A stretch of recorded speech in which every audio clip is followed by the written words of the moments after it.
Hello, here we are again with Mandukya Upanishad and Om Mantra, and with our dear friend Swami Rama, and the discussion that he entitled Enlightenment Without God. Not anti-God, but it's about self-awareness.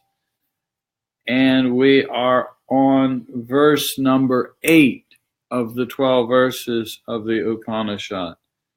And just to get ourselves oriented to where we are, I'll read through the verses themselves leading up to it, but not the discussion. So that shouldn't take us too long.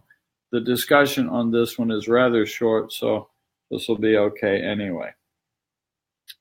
Hari Om. The entire universe is the syllable Om. Hi, Scott. The entire universe is the syllable Om.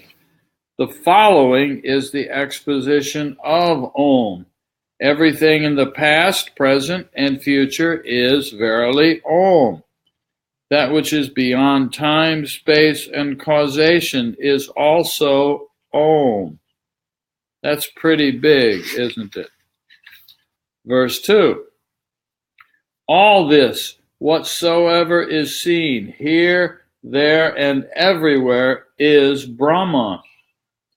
This very self, Atman, is Brahman, the absolute reality. This Atman has 4 aspects, which are then going to be enumerated. The first aspect is the waking state, Vaishvanara. In this state, consciousness is turned to the external. With its 7 instruments and 19 channels, it experiences the gross phenomenal world. Verse 4. The second aspect is the dreaming state, Tejasa. Hi, Nellie. In this state, consciousness is turned inward. It also has 7 instruments and 19 channels, which experience the subtle mental impressions.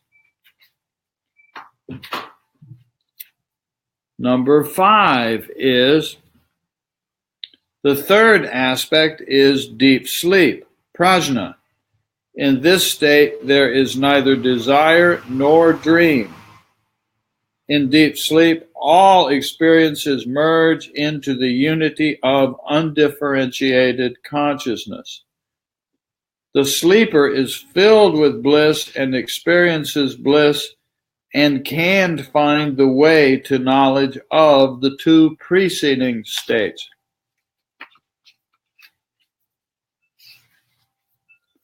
Number 6.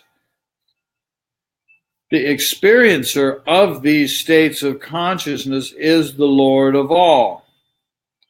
This one is all-knowing. Hi, Ben. This one directs everything from within. This one is the womb of all. All things originate from and dissolve into this. Number 7. We're getting close. Turiya is the 4th state. In this state, consciousness is not turned inward, nor outward, nor both. It is undifferentiated. It is beyond the spheres of cognition and non-cognition. This state cannot be experienced through the senses or known by comparison or inference. It is incomprehensible, unthinkable, and indescribable. This is pure consciousness. This is the real self. It is the cessation of all phenomena. It is tranquil, all blissful, and one without a second. This real self is to be realized. There's a very down-to-earth, simple, important principle in one of these sentences of this that's very useful to keep in mind. Start talking about Turiya and all this. It's very common. Our minds, our intelligent, curious minds, want to know more. So we will say, what book can I read to know more about this?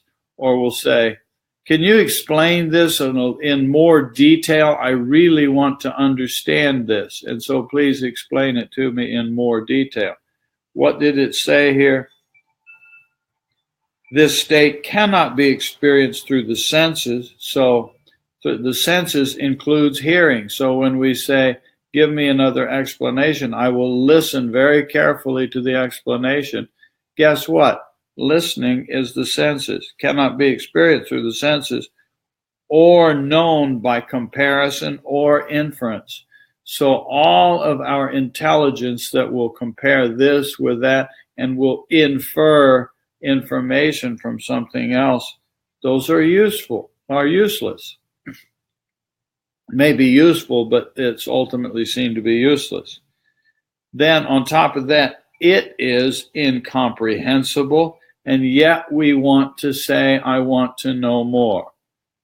But the I who wants to know is manufactured or manifested out of that, so in some sense it cannot know. But to have some degree of understanding, that's why we do this, so that we have some insight about where we're going and what the word surrender actually means. It is incomprehensible, unthinkable, and indescribable. Sounds kind of impossible, doesn't it? But it's not impossible. It's just nonverbal. Now we come to verse number 8. Pure consciousness, which has been described as having 4 states, Vaishvanara, Tejasa, Prajna, and Turiya, is indivisible. Pure consciousness, which has been described as having 4 states, is indivisible. Indivisible. Hello, Hashim. It is Om. The sounds A, U, M, and the letters A, U, M are the 3 states of waking, dreaming, and sleeping. And these 3 states are the 3 sounds and letters. The sounds A, U, M, and the letters A, U, M are the 3 states of waking, dreaming, and sleeping. And these 3 states are the 3 sounds and letters. But the 4th state, which is unknown and hidden, is realized only in silence. Only in silence. So we can't take our words with us in that part of the journey. We have to leave them behind. Now this is Swami Rama speaking here. That supreme consciousness is the Atman, the capital S self. Hi, Rosalind. The self is identical with the eternal syllable Om. Just take it in, just let it sink in, and then at another time it comes up and you ponder over it. Consciousness is experienced by the individual self on 3 levels. But there is a 4th state that is beyond the comprehension of the mind. So some aspect of our being can comprehend those 3 levels, but there is a 4th state beyond. Truck just went by. Thus, consciousness is thought to have 3 states and a state beyond Turiya. From this point of view, the eternal syllable Om also has 3 phonemes, A, U, and M, representing 3 states, and silence representing the 4th state, Turiya. And this said here, this is why when we have conversations, we so much talk about trying to have the simple experience of silence. Now, it's just the small silence is not the end of the journey. It's not Turiya, but it's something every one of us can do if we're willing to play with it, to get even the tiniest little glimpse of where we're going. It's the simple act of being quiet, of recognizing that in this first plane of reality, out here in the world, with all this noise going on and all this activity, that's the nature of Vaishnava. And recognizing that even as I'm sitting here talking and you're sitting there listening, that we are using our unconscious processing mind the same way or a comparable way that this computer in front of me is doing the processing of this so that it can send the signal to you. The processing of the computer is invisible. I can see the keyboards and the little touchpad, and I can see the screen, and I can see the little dot where the camera is. But I cannot see what's going on in the chip, in the, so to speak, unconscious of the computer. And you're doing the same thing. And so we can observe that. We can infer. We can use our intelligence to say, I know that there's an unconscious thinking going on right now so that I can be out here to have the conversation. So this is out here, and these words and the silly habit of talking, here it is, and it's coming from back there. And I have all these memories back there that identify me and identify Hashim and Rosalind and Ben and Nellie and Scott, and I know them and they know me and all of that, and that's in that latent part.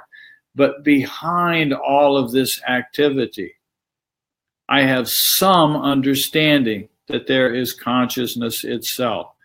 In a small scale, I can experience that any time of day very easily, if only I'm willing to play with it and just observe this. There's a world out here. There's a bunch of mental process going on in here to engage the world and the people out here. And behind that, there is awareness itself. And I'm suggesting that the simple act of doing that gives us a glimpse of what's being talked about here. Om consists of 3 sounds, A, U, denoting the gross, subtle, and causal aspects of the ultimate truth. Now notice when you say or you just say that every sound we make automatically has 4 parts to it. Every one. Try to think of one that does not, and you can't. Every one has the bursting forth. This is my way of saying it. If I say Om, you cannot say the middle part without the first part, because there has to be a beginning so that the middle part goes, ooh, you can't have, ooh, you can't have that just in terms of anatomy without a little burst of air coming up from the lungs and going through the vocal cords so that there is, there is an right? It has to be there. You can't say anything without that little bursting forth. That's the ah. And then there's the middle ground that sounds like a pure tone, ooh, and that's going to come to an end. And that's the Now, when we do Om, we close our lips. Whatever I say, whatever I start to say to you, whatever words are coming out of my mouth, if I close my lips,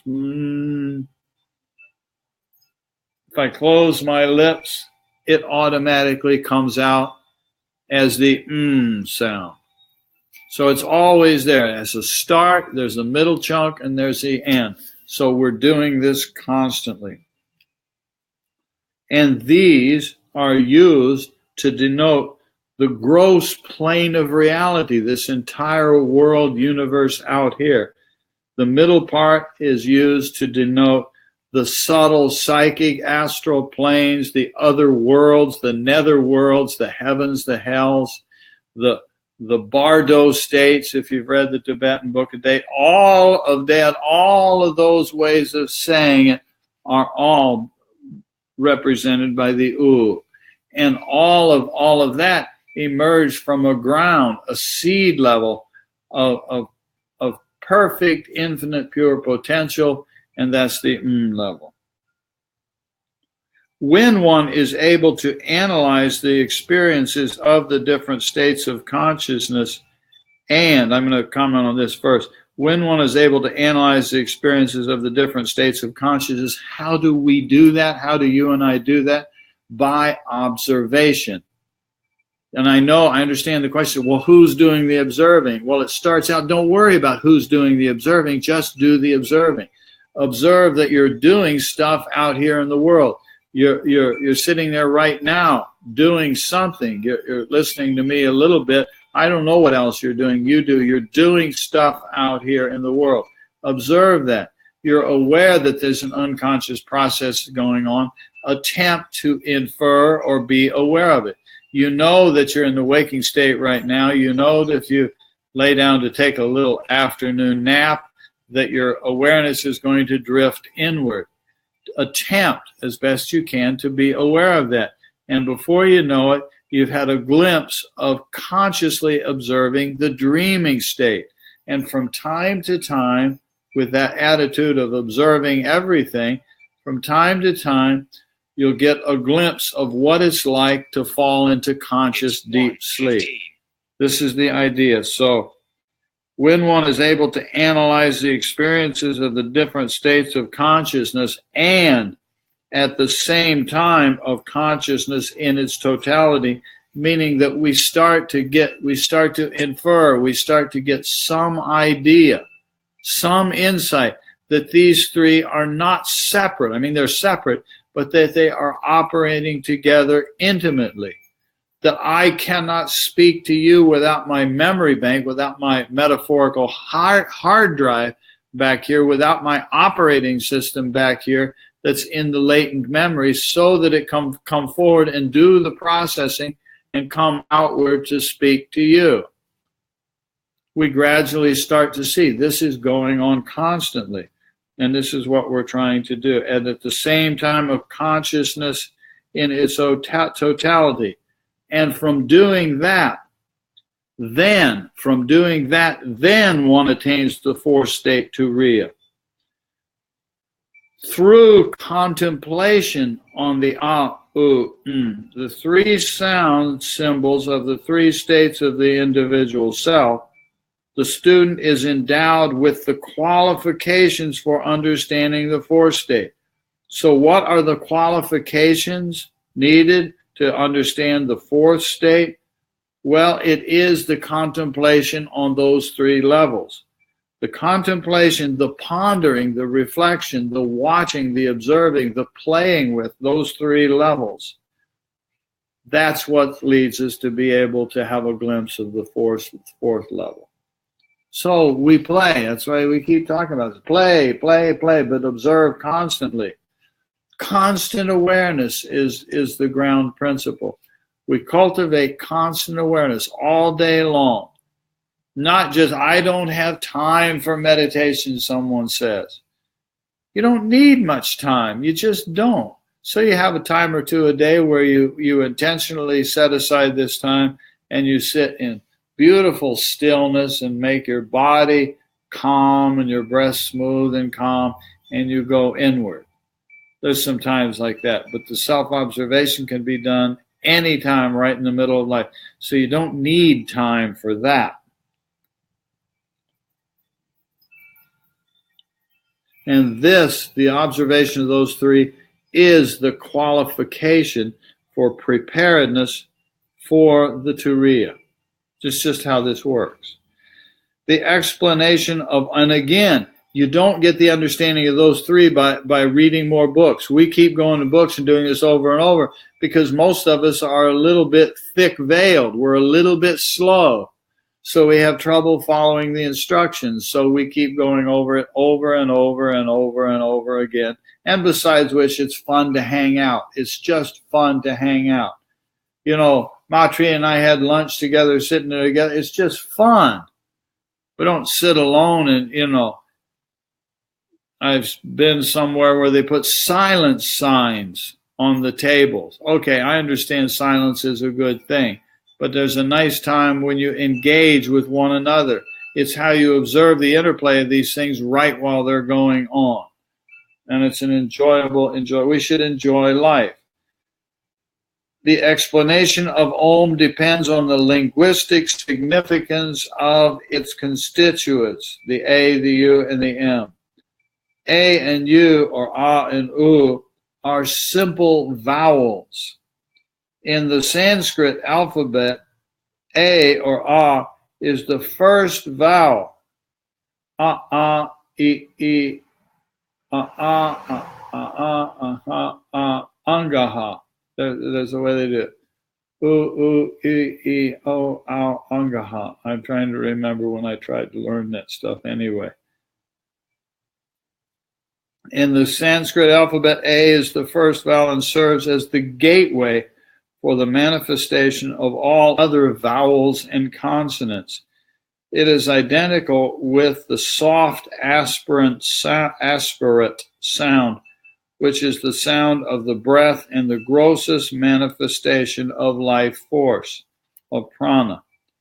In Indian mythology, the phoneme A represents the progenitor or creator, while U is identical with the preserver and M represents the annihilator. Now, we all already know this. We don't have to turn those three into gods to make statues to put into a temple and worship. But if we happen to do that, it's okay. But we all know that everything in the world comes, it exists for a while, it's going to go away. Here is my pen sitting over here beside me. It came, it was manufactured, so it came. It's going to exist for a while. One of these days, it's going to run out of ink and dry up, and we'll throw it in the trash, and it's on its journey to destruction. And then it'll get probably buried in a landfill. And how long does it take this pen to deteriorate and disappear where there's virtually nothing left? I don't know, 100 years, something. So it comes, it is for a while, and it goes. The plants, the flowers that we grow, the vegetables that you grow to eat, they come, they grow, they're there for a while, and they go away. This is just built into the universe. Many people turn them into conceptually gods, and that's okay too. It's just a way of holding it, but they're universal processes. Indian mythology, and it is mythology. The A is the progenitor or creator, U is the preserver, and M is the annihilator. It comes, it is, and it goes. Om. Look how smoothly and easily and quickly that happens. Om.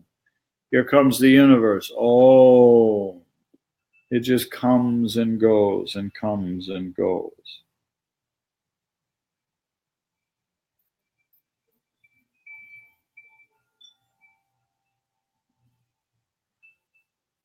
The sound A is the ever in and outflowing, all-embracing vital force, and the vowel U is the deep vibrating force, which is the lower limit in the tonal scale of the human voice. Ooh.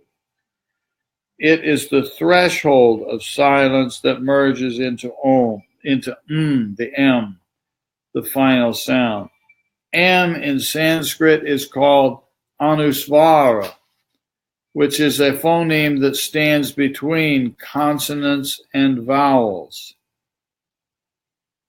and is represented by a dot, a point above the consonant or vowel. Let's see if I don't know if I can find one here. You've seen this. Sometimes there's a dot that's written over the Devanagari script. Thus, it's the dot that's on the top of the Om symbol. Thus, it is a symbol of the unity, totality, imperishability, and indestructibility of the Absolute. It is the sonorous, inwardly directed, final vibrating sound of Om. And there was at the end. After these phonemes A, U, M, there remains a state of silence that by its very nature cannot be expressed by any means. Thus, the sound Om is representative of all the levels of consciousness involved in manifestation, preservation, annihilation, and the fourth state, Turiya. And for any of this to make sense, we simply must play. We must play. Scott appreciates these times. Good. We're in the world of time, space, and causation, so we should get together and play. And it's a good thing to do, isn't it? During the Upanishadic period in history, many people ceased the quest to understand the higher philosophical meaning of Om through proper study and direct spiritual realization. So it got dropped along the way. This eternal sound is currently very popular, this is Swami Rama speaking. But the tradition of practicing it properly has almost faded out.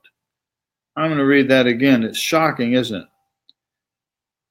During the Upanishadic period, many ceased the quest to understand the higher philosophical meaning of Om through proper study and direct spiritual realization. The eternal sound is currently very popular, but the tradition of practicing it properly has almost faded out. It is now spoken, sung, written, and otherwise utilized indiscriminately, but only contemplation and meditation on the syllable Om leads one to realize the summum bonum of life. Now, when it says it's only through Om, it's not a religious comment that says if you don't do my Om, you're going to burn in hell. The important thing about it is the levels of reality that it represents. That's the part. If you don't do that, we cannot get there. We cannot get to Turiya without being aware of the other three. Very clearly stated here by Swami Rama. This is why I keep bringing you back to this over and over and over again, because it really is true what he's saying. The tradition of practicing it properly has almost faded out. It has not faded out. It's what we're attempting to do. And I personally find it very, very exciting when I know that some of you are doing that. I say, wow, we're attempting to do this. It is now spoken, sung, written, and otherwise utilized indiscriminately, but only contemplation and meditation on the syllable Om leads one to realize the summum bonum of life. Simply repeating the sound Om technically like a parrot is not very beneficial. Just as repeating God all day without understanding its importance or having a feeling for it is meaningless. Those who practice this syllable and contemplate and meditate upon it know that this is the only sound that can be reproduced after sealing the teeth and lips. No matter which word came from any language is intended to be hummed. Hum any sound or any syllable or word, it comes out as the sound Om. Notice that. Play with it. When an aspirant practices the sound Om to attain a one-pointed mind, he does not find any difficulty in coordinating this sound with the breath. It moves very, very, very nicely. Any other sound coordinated with the breath creates jerks in the breath and obstructs its serene flow.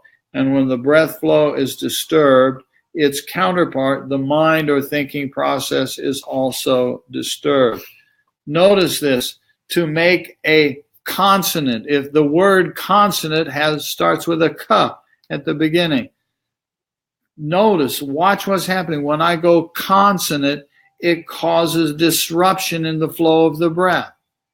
You can see it. K, k, k. The pressure builds up in the lungs and in the throat, and then there's a release. The k. See, right? Think about this. Do it. Play with it. Do it right now. K, consonant, and that's a disruption in the breath.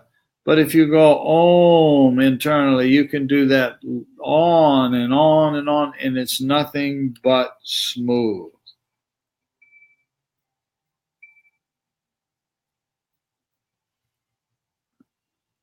When aspirants concentrate on the breath flow and coordinate the syllable om, comma, they prepare themselves for the voyage that leads them to the finer states within.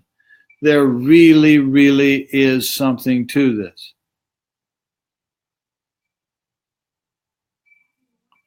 Interesting. Its overuse led me to a sense of awe when it was understood that Om is so complex and deep. Words fail. Yes, words fail. Words can't go there. But out here, in terms of the conversations about it, that hopefully will somehow entice us to actually play with it, we need the words. That's why we can't talk about it. It's indescribable, but here we are trying to talk about it. We're stuck with that. And we'll do this, and this is recording, and we'll put it out there, and some other people will listen to this later, and hopefully maybe it will touch somebody, and somebody will say, wow, there's something to this, and it's not merely being like a parrot sitting around jabbering om, om, ka, ka, om, or something like that. The aspirant knows that A represents waking, U represents dreaming, and M sleeping. We simply must internalize that and ponder on the meaning. Matri and I, because we work together on this, I'm the guy that's in front of the camera. I know that, and I've been doing this a while. But we put a tremendous amount of mind and thought and emotion and heart and love into creating that Om mantra course that we made. And it ended up pretty good. And so if you haven't been through that, please go through it. Get a copy of this book. Keep hanging out with Om. You simply must figure out for yourself and accept, understand these 3 levels of consciousness plus the 4th. And the only way to have that meaning is to observe it in yourself. You are the laboratory. Everything that composes you is the laboratory. It's the yoga studio. It's the place to go inside of somebody called you. The aspirant knows that A represents waking, U dreaming, and M sleeping, but he wants to attain the 4th state, Turiya, by attaining the state of soundless sound. Soundless sound that the mystics often describe as the voice of silence. Fascinating term, isn't it? The voice of silence. A voice is a communication that comes out. But where does it come from? It comes out from silence. So all of this, remember the verses we spoke of earlier, everything that is or was or will be comes from Om. It arises out of the silence and it will return to the silence. That's the principle. So please, please, please hang out with this. Look at those little hearts from Nellie. And there's an Om from Ben. Om Tat Sat. And so we're starting to running out of verses here. 9, 10, 11, 12. There's only 4 more verses in this little journey, but what an incredible journey it is, isn't it? Om Tat Sat. Shivoham. Om. Anyway, thank you for visiting and playing. We'll pause and come back next time. Do you want the cliffhanger? then the cliffhanger is, remember the verses the way they're going. Now the next few verses this next verse, verse 9, is about the A, the Ah. And the one after that is about the U, and the one after that is about the M. So that's the pattern here. The next one is about the A. The consciousness experienced during waking state is A or Ah, the first letter, the first sound of Om. To be continued. Thank you again. We'll visit again. None of us owns this information. Swami Rama doesn't own this information. But the words that he has used there that we'll review are so unbelievably clear, aren't they? Even for us who have such great difficulty understanding this stuff. And yet there it is in front of us. All righty. In the spirit of holidays, let me turn on another little picture here for a moment. There's a Christmas holiday or a winter holiday. And see, there's a little parachute coming down. Maybe that's little ohms on it. You want some snow? There's the snow. We don't have any snow today. It's just an absolutely gorgeous day today. We've got the front door of the ashram. While you're hearing sound, the front door of the ashram is open. The door's propped open. And fresh air is moving through. And it's very nice. And I looked on the flight tracking thing, and Adi and Yvonne are coming from Holland right now, and as we speak right now, they are just about to enter U.S. airspace. They're over Canada and are going to come hang out with us, and that's going to be a very nice thing. Let it snow, let it snow, let it snow. We don't have any snow. It's very beautiful. Today is one of those days here that's the reason that all people from the snow part of this country and Canada come south to Florida. This is one of those beautiful Florida days where it's just very, very nice. The doors open, the air is a wonderful, comfortable temperature. And we're going to go out and take a nice long walk shortly. We have a little bit more work to do, and then we get to take a walk and enjoy this nice day. Thank you all for visiting and playing. Remember, Om, find those three parts. That's the key. Don't worry about the fourth. Know that it's there, but don't worry about it, and get a little understanding of it. Yes, read the book and ponder and all that kind of stuff. But it's those three that's important. Be aware, be aware, be aware of all three of those parts. And gradually it will give you the intuition about the fourth, and the fourth leads finally to the point where the final barriers break and you get at least a glimpse, and that's pretty cool, of the fourth state. But know the three, know the three, know the three. It's so easy to say, I want to know the fourth. I want to know the big one. That's what I want. I want to know that. I don't want to waste my time with these other three, but that's not how it works.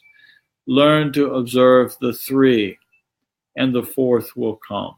Okay? All right, where's Roseanne and Ma telling me push the button? It's time to push the button. Push the button. I'm going to push the button, everybody. All righty. To be continued. Florida winters. Nellie, yes. Nellie, you are not here in the winter, I don't think. I think last time you were here, I think it was September, as I remember, August and September. I don't know that you've ever had a winter here, have you? They're pretty mild. We do get cold here. We get some nights every winter. We get some nights that it goes below freezing temperature, virtually every winter. But rarely do we even see a single snowflake. But we have it right now on our screen. There's little snowflakes. See them coming down? Let it snow, let it snow, let it snow. All right, Roseanne Matri, I'm going to push the button. If I don't push it pretty soon, Nellie's going to start giving me a hard time, telling me to push the button. Anyway, here we go. Bye-bye. Remember, know the three, know those three, observe them, but then find the silence after the Om. Okay? Bye-bye. Dodi Dodi Om Tat Sat.